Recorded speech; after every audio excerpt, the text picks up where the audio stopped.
Madame la Présidente, maa ngi lay gërëm Monsieur le ministre, Madame la Secrétaire d'État, Monsieur les collaborateurs des ministres, chers collègues, Monsieur le ministre, maa ngi lay féliciter ci liggéey bi nga am di féliciter sa naataangoo yépp ci liggéey bi ngeen di def pour maîtriser la dette malgré que li ngeen fi fekk ñëpp xam nañ ay jafe-jafe la di leen encourager à continuer dans cette dynamique parce que mbirum dette cachée wala dette non déclarée va plonger le Sénégal dans cette situation, tenant compte également de l'image de notre cher pays au plan international et devant les partenaires techniques et financiers. Je pense que vous avez du pain sur la planche. Mais loolu tamit du tax dëkk bi taxaw parce que nit ñaa ngi xëy di yeewu di ndékki di añ di reer di doxi seeni soxla kon dëkk bi warta taxaw te yéen a yor responsabilité seen loxo pour effectivement lépp mën a dox malgré les difficultés, malgré les contingences,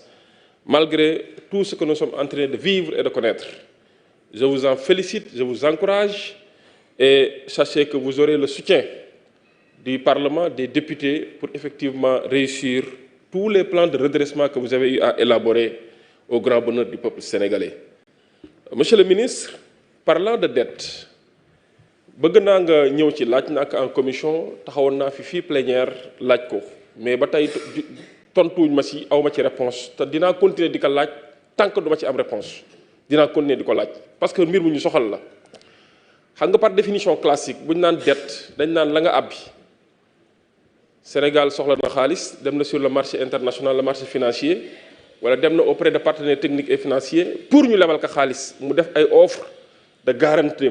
et tout foofu réew mi soxla réew mi moo dem démarché alors foofu bu joxee ay garantie wala ñu demandé ko ay garantie je pense qu'il y a pas de problème mais par contre dafa am benn constat bu ma def mooy lan dafa am ay initiative privée wala ay sénégalais yu ne fii am seeni partenaires am cette volonté d'investir dans des secteurs stratégiques mais ñoom dañoo am ay problèmes pour investir problème bi mooy effectivement ils vont lever des fonds mais des fois on demande des garanties d'État mais loolu dama jàpp ni du dette parce que nekkul bor bu état di fay nekkul échéance bu ñu ko defal parce que ki ñëw di investir il attend un retour sur investissement dafa ñëw yor xaalisam dugal ko ci benn secteur mu am lu mu koy jural mu dem fay ay bailleuram damay jox exemple am na sama collègue bu ko wax léegi dafa am 5 projets de centrales solaires yoo xam ne ay initiatives privées la ay nit yu jóg am seeni partenaires am na si ñoo xam ne sax ay sénégalais lañ pour la plupart gis ne partenaires yi dañoo bëggoon a yóbbu projet yi fu mel ni ay Bénin wala ay Togo wala yeneen dëkk Burkina Faso mais sénégalais yooyu xeex nañ ba projet yi ñëw fii dem nañ tout ce qui est formalité wala en tout cas lu ñu leen di demandé dem nañ uti ko mais ce qui bloque c'est au niveau des garanties ma bëgg ñu xam c'est quoi le problème bu fekkee ni société boobu dafa ñëw contenu local bi respecté na ko RSE bi respecté na ko terre bi ñu ko jox le gouvernement a approuvé les délibérations portant attribution de ces terres gouvernement approuvé na jamono ji ñuy xaar ñu def pose première pierre pour mën a démarrer les travaux au grand bonheur des populations qui attendent parce que je peux citer l'exemple de la centrale comme Madi Danfakh l'a dit de Sinthiou Malem on a payé même les agriculteurs qui ont été expropriés à des taux même qui dépassent l'entendement ils ont été très contents ba pare ñuy xaar courant ñëw ci seen dëkk investisseur bi tabax na fa école te defagul pose première pierre ma gis ne est-ce que tamit lenteur yooyu du décourager l'investissement les initiatives privées est-ce que lenteur yooyu tamit du décourager champion yi nga xam ne war nañ ko créer ici au Sénégal moo tax mu bëgg nga leeral ñu après nous avoir dispensé un cours sur la dette et réellement lan mooy dette est-ce que ki ñëw di jël xaalisam yor initiative privée yor alalam ndax kooku bu demander garantie gouvernement da koy considérer comme une dette à l'instar de la dette classique qu'on connaît nga bëgg nga wax ñu bu fekkee blocage yi tamit li ko waral dëggantaan parce que tamit sénégalais yaa ngi toog di xaar te ay projets yoo xam ne c'est des projets porteurs des projets souverains stratégiques qui peuvent, sur le plan de l'emploi ou sur le plan du contenu local, même relancer d'autres entreprises locales. moo tax monsieur le ministre très sincèrement après vous avoir félicité rafetlu li ngeen nekkee maa ngi bëgg daal nga ñu ci leeral. asalaamaaleykum wa rahmatulah wa barakaatu. merci beaucoup donc Ibrahima Mbodj du moins vous avez la parole et Ibrahima Mbengue se prépare. salaamaaleykum wa rahmatulah donc ginnaaw bi ñu sant yàlla jël si yonent bi sallallahu alayhi wa sallam madame la présidente ñu ngi lay nuyu di la jox sa wàccuwaay di nuyu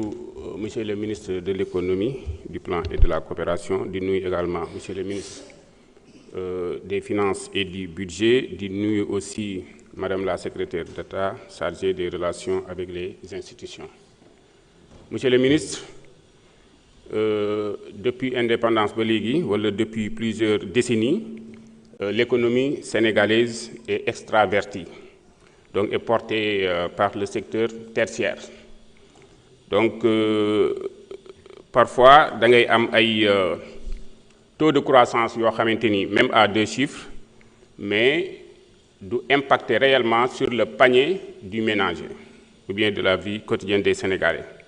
Ñun dans notre projet patriotique ñu jàppoon ni l'économie sénégalaise doit être portée par le secteur primaire, notamment l'agriculture, l'élevage et la pêche. Tey si tey ñu nekk au pouvoir ñu jox le ministère de l'économie donc ñu la doon laaj yow comment vous comptez booster le secteur primaire pour que mu jóge ci taux de mu jóge ci part du PIB de 15% ou bien de 16% nga mën ko yokk ba nga xamante ni secteur boobu dina mën a en tout cas bokk ci li gën a mën a porter l'économie sénégalaise. Donc te aussi il faut que orientation budgétaire yi ñu jëmale ko ci ce secteur primaire là notamment dans l'agriculture te tey boo waxee agriculture rek ni le foncier te le foncier dans le monde rural en général partout au Sénégal on a le foncier donc qui est pratiquement l'élément le plus important pour parler de l'agriculture. Du nord au sud, de l'est à l'ouest, on a un foncier. On a également un réseau hydrographique très dense, on a des fleuves, on a également des eaux souterraines. Donc qu'est-ce qui reste? Donc il faut accompagner les agriculteurs pour que ñu mën a augmenter la production. Bu ñu augmenter production bi agricole bi, halieutique bi ak animal bi, bu boobaa ñu mën a def ay transformation. Le secteur secondaire. Donc je pense que loolu bokk na ci li ñu waxante woon ak askan wi donc il faut que vous avez fait déjà des efforts dans l'agriculture avec 130 milliards yi mais il faut ñu gën ko yokk parce que il faut ñu def ay aménagements hydro-agricoles dans la vallée, dans le Ferlo, au centre du Sénégal et aussi dans l'Anambé. Il faut ñu def ay aménagements hydro-agricoles yoo xamante ni xëy na le coût est trop cher mais jàpp nañ ni ce sont des projets structurants yoo xamante ni tey ëllëg mën nañu porteel économie bi ba ñu mën ko yóbbu fan ko bëgg a yóbbu te aussi tey boo xoolee les critères de convergence des pays de l'Union africaine avec le programme détaillé de développement agricole en Afrique. Donc foofu dañu wax ni pratiquement le budget de l'agriculture doit être à 10%. Actuellement, on voit que notre budget est à moins de 6%. Dans l'agriculture. Donc loolu aussi donc il faut que yan levier nga mën a teg pour mën ko yokk waaw te aussi débat d'orientation budgétaire yi aussi pour mën a impliquer les députés ñu koy jéem a teel a def pour que aussi alalu Sénégal alalu askan wi ñu koy investir ci secteur yoo xamante ni vraiment ay secteur porteur la beneen bis des subventions yi am na ñu ci wax dans l'agriculture il y a beaucoup de subventions mais pour man képp ku am accès au foncier pour nga bayal sa bopp loolu nekkul lu jafe kon pour man yenn subventions yi mën nañ ko dindi sax réorienter que au niveau des aménagements. Donc aussi le jeudi 23 octobre donc le président de la République avait présidé le Conseil supérieur d'orientation agro-sylvo-pastorale et le mercredi qui suit 29 octobre ngeen def Conseil des ministres donc ñu joxe ay orientation yoo nga xamante ni pour ngeen jëmmal la nouvelle loi d'orientation agro-sylvo-pastorale, donc vous avec le ministère des Finances. Donc au point de vue financier